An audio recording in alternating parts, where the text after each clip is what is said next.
भगवत गीता में अब कई बार पाएंगे कि सब प्राणियों में और गीता की ये दिव्यता है। कल संकेत किया था, हिंदुओं की आस्था का ग्रंथ है गीता, ये निश्चित है, बुरा भी नहीं, आस्था होनी भी चाहिए अपनी परंपराओं के प्रति, अपने जो मान बिंदु हैं उनके प्रति आस्था होनी चाहिए, विश्वास होना ही चाहिए, श्रद्धा भाव निश्चित रूप से दृढ़ता से बना रहना चाहिए, केवल अपना नहीं बच्चों का भी, सबका बहुत आवश्यक है कि अपनी परंपराओं के साथ हमारी श्रद्धा जुड़ी रहे, हमारा भाव जुड़ा रहे। गीता हिंदुओं की आस्था का ग्रंथ है, नो डाउट, कोई संदेह नहीं, लेकिन ये इस ग्रंथ की पावनता है, ये इस ग्रंथ की दिव्यता है, ये इस ग्रंथ की उदारता है, ये इस ग्रंथ की बहुत एक खुली सद्भावना में सोच है कि गीता केवल हिंदुओं के लिए नहीं, गीता सबके लिए, और केवल भारतवासियों के लिए भी नहीं, विश्व के लिए है, समूची मानवता के लिए है।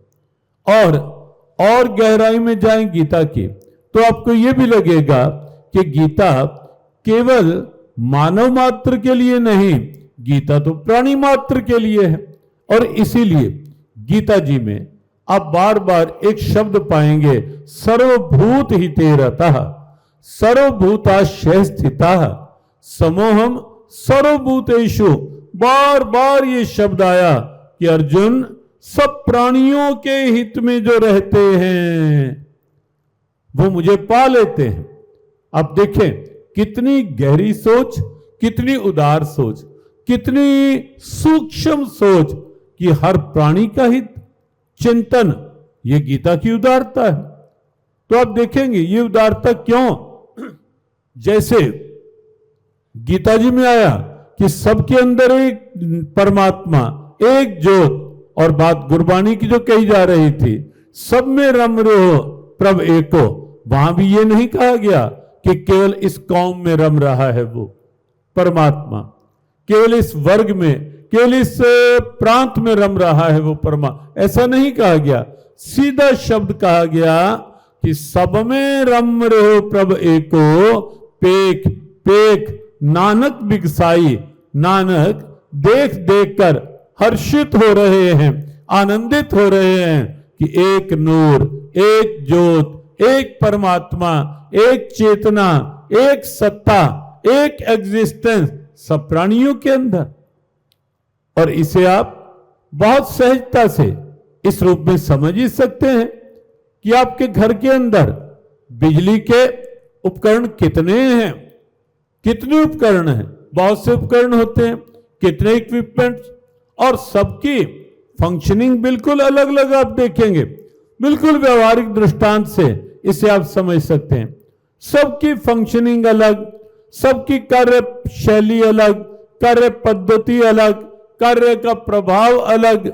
और यहां तक आप देखेंगे कि कहीं फ्रीजर ठंडा पानी दे रहा होगा और कहीं गीजर गर्म पानी दे रहा होगा, कहीं पंखे से ठंडी हवा चल रही होगी, कूलर से, कहीं ब्लोअर से गर्म हवा चल रही होगी, कहीं कोई बल्ब रोशनी दे रहा होगा, कहीं कोई पॉइंट चार्जिंग कर रहा होगा, कहीं कोई पॉइंट अलग अलग रूपों में, न जाने कितने रूपों में बिजली के उपकरण, इक्विपमेंट।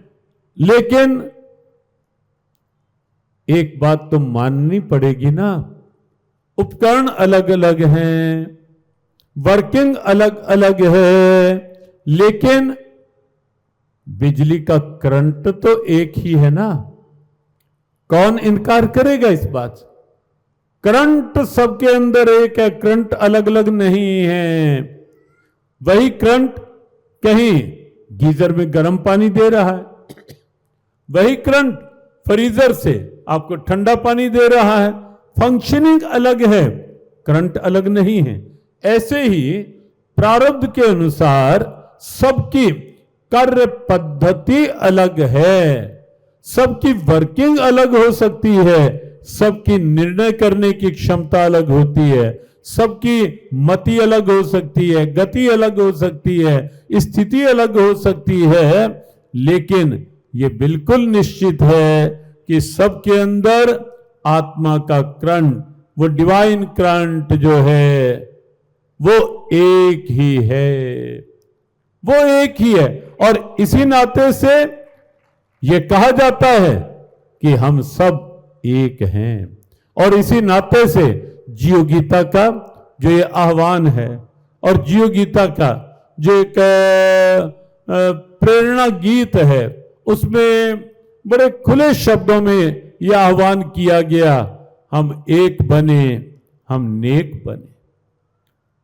जो जियो गीता ने पिछले 2 वर्षों में गीता जयंती के दिन पूरे विश्व भर के लिए एक आह्वान किया कि ठीक 11 बजे गीता जयंती के दिन 1 मिनट एक साथ गीता पाठ, विश्व भर के अधिकतर लोगों के, अधिकतर देशों के करोड़ों लोग जुड़े भी उस आह्वान के साथ।